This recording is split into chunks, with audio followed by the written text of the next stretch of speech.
RMP ആയി ഇവിടെ പിറവിയെടുക്കുന്നത് എന്നതാണ് എനിക്ക് മനസ്സിലാക്കാൻ കഴിഞ്ഞത്. അതിനുശേഷമാണ് 2012 മെയ് 4 രാത്രി മാഷാള്ള സ്റ്റിക്കർ ഒട്ടിച്ചുകൊണ്ട് ഇന്നോവ കാറിൽ സഖാവ് TP 52 കഷ്ണങ്ങളാക്കിയത്. അന്ന് രാത്രി ഈ വിവരമാർജിൽ എനിക്ക് ഉറങ്ങാൻ കഴിഞ്ഞില്ല. പക്ഷെ ഞാൻ VS ഉണർത്തിയില്ല. കാരണം VS മകനെ പോലെ വാത്സല്യത്തോടെ ബന്ധപ്പെട്ടുകൊണ്ടിരുന്ന സഖാവ് TP ഇല്ലാതാവുന്ന കാര്യം VS ഒരിക്കലും സങ്കല്പിക്കാൻ കഴിയില്ലായിരുന്നു. പുലർച്ചെ എണീറ്റ് VS നടത്താൻ കഴിഞ്ഞിട്ടാണ് ഞാൻ സഖാവ് VS TPയുടെ വിയോഗ വിവരം അറിയിക്കുന്നത്. ആ മുഖം VS ആ മുഖം ഇപ്പോഴും എൻ്റെ മുന്നിലുണ്ട്. അതൊരു വല്ലാത്തൊരു അവസ്ഥയായിരുന്നു VS മുഖത്ത് ഞാൻ ദർശിച്ചത്. ഒരു കാര്യം ഞാൻ പറയാം, നമ്മളൊക്കെ വേണുവേട്ടനും രമചേച്ചി ഉൾപ്പെടെയുള്ള ആളുകൾ ഇപ്പോഴും നേതാക്കളാണെന്ന് പറഞ്ഞ് കൊണ്ടു നടക്കുന്ന പല ആളുകളും VSനെ TPയുടെ ഭൗതിക ശരീരം കാണാൻ വരരുത് എന്ന് ഫോണിലൂടെ ആവശ്യപ്പെട്ടുകൊണ്ടിരുന്നു. അവരെല്ലാം വിളിക്കുന്നത് ഞാൻ കൈകാര്യം ചെയ്യുന്ന എൻ്റെ ഫോണിൽ തന്നെയായിരുന്നു. പക്ഷേ VS അവരോടൊക്കെ വളരെ ക്ഷുഭിതനായി സംസാരിച്ചു. ഇനിയും പുറത്തു പറയാത്ത കുറേ ആളുകൾ VSനെ വിളിച്ചിട്ട് പറഞ്ഞു TPയുടെ ഭൗതിക ശരീരം കാണാൻ പോകരുതെന്ന്. ആ വിലക്ക് ലംഘിച്ചുകൊണ്ടാണ് VS അന്ന് മെയ് 5 കോഴിക്കോട് എത്തുന്നത്. അതൊരു വല്ലാത്ത കാഴ്ചയാണ്, വല്ലാത്തൊരു അവസ്ഥയാണ് VSനെ സംബന്ധിച്ചും വ്യക്തിപരമായി കൂടെ വന്ന എന്നെ സംബന്ധിച്ചും. കാരണം TP സംവദിച്ചുകൊണ്ടിരുന്നത് ഏറെ കൂടുതൽ VSനോടായിരുന്നില്ല. കാരണം TP അധികം VSനോട് സംസാരിച്ചിട്ടില്ല. നേരിട്ട് ഫോണിലൂടെ സംസാരിക്കുമ്പോഴൊക്കെ സുരേഷ് പറഞ്ഞാൽ മതി.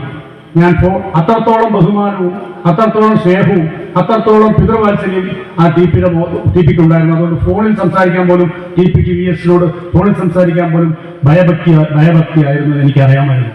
പല കാര്യങ്ങളും എന്നോടാണ് പറയുക. ഞാനാണ് VSനോട് കമ്മ്യൂണിക്കേറ്റ് ചെയ്തുകൊണ്ടിരുന്നത്. ആ ഒരു നേർക്കാഴ്ചയ്ക്ക് VS TPയെ ക്ഷണിച്ചിരുന്നു. ഞാൻ സാക്ഷിയാണ്. ആലുവ ഗസ്റ്റ് ഹൗസിൽ TPക്ക് എതിരെ ഭീകരമായിട്ടുള്ള വധഭീഷണിയും അതുപോലെ തന്നെയുള്ള ഭീഷണികളും നിലനിൽക്കുന്ന ഒരു കാലത്താണ് VS അത് അറിയുകയും TPയെ നേരിട്ട് കാണണമെന്ന് എന്നോട് ആവശ്യപ്പെടുകയും ചെയ്തു. അങ്ങനെ ഒരു ദിവസം TPയോട് ഞാൻ ആലുവ ഗസ്റ്റ് ഹൗസിലേക്ക് വരാൻ പറഞ്ഞു. സഖാക്കളെ 1.5 മണിക്കൂറാണ് TPയും VSുമാണ് ചെലവഴിച്ചത്. അന്ന് മുഴുവൻ സമയം ഞാൻ കൂടുണ്ടായിരുന്നു. പറഞ്ഞ കാര്യങ്ങൾ മുഴുവൻ എനിക്ക് എൻ്റെ തലയിൽ എപ്പോഴും ഉണ്ട്. അതിൽ ഒരു കാര്യം എന്നെ ഇപ്പോഴും വല്ലാതെയാക്കുന്നു. VS സ്വന്തം മകനോടെന്നവരെ പറഞ്ഞു, നിങ്ങൾ കുറച്ചൊക്കെ സൂക്ഷിക്കണം, ശ്രദ്ധിക്കണം, നിങ്ങളുടെ ബൈക്ക് യാത്ര ഒഴിവാക്കണം, കാറിൽ യാത്ര ചെയ്യണം, കൂടെ എപ്പോഴും 3-4 ആളുകൾ ഉണ്ടാവണം. അത് പറയുന്നത് സഖാവ് VS ആണ്. അപ്പോൾ ഞാൻ ഇപ്പോഴും ഓർക്കുന്നു, വളരെ സുസ്മിതത്തോടെ നിറഞ്ഞ പുഞ്ചിരിയോടെ സഖാവ് TP, ധീരനായ സഖാവ് TP പറഞ്ഞത്, VSയെ ഞാൻ ഹെലികോപ്റ്ററിൽ പോയാലും പാർട്ടി ഒന്ന് തീരുമാനിച്ചാൽ അത് നടപ്പിലാക്കുമെന്ന് ധീരനായ കമ്മ്യൂണിസ്റ്റായ TP VSനെ മുഖത്ത് നോക്കി പറഞ്ഞു. അത് വല്ലാത്തൊരു പറച്ചിലായിരുന്നു. അതിനുശേഷമാണ് ഈ അത്യാഹിതവും സംഭവിച്ചത്. അത് TP എന്ന കമ്മ്യൂണിസ്റ്റിന് അറിയാമായിരുന്നു. കാരണം TP ഈ പാർട്ടിക്ക് വേണ്ടി ജീവിച്ച ആളാണ്. ഈ CPIM എന്ന പ്രസ്ഥാനം ഈ പ്രദേശത്തും കെട്ടിപ്പടുക്കുന്നതിൽ നിർണായകമായ പങ്ക് വഹിച്ചിട്ടുള്ള ആളാണ് TP എന്ന ധീരനായ കമ്മ്യൂണിസ്റ്റ്. അതുകൊണ്ട് അദ്ദേഹത്തിന് അത് അറിയാമായിരുന്നു. വലിയ സന്തോഷങ്ങൾക്കിടയിൽ നഷ്ടപ്പെട്ടു പോകുന്ന ചില ചെറിയ ഇഷ്ടങ്ങളുണ്ട്. ബാല്യത്തിൽ എപ്പോഴോ എന്നോടൊപ്പം നടന്ന് എനിക്കൊപ്പം വളർന്ന ചില ഇഷ്ടങ്ങൾ. ആ ഇഷ്ടങ്ങൾ സ്വന്തമാക്കാൻ എന്നോടൊപ്പം എന്നും ഉണ്ടായിരുന്ന എന്റെ ഫാമിലി.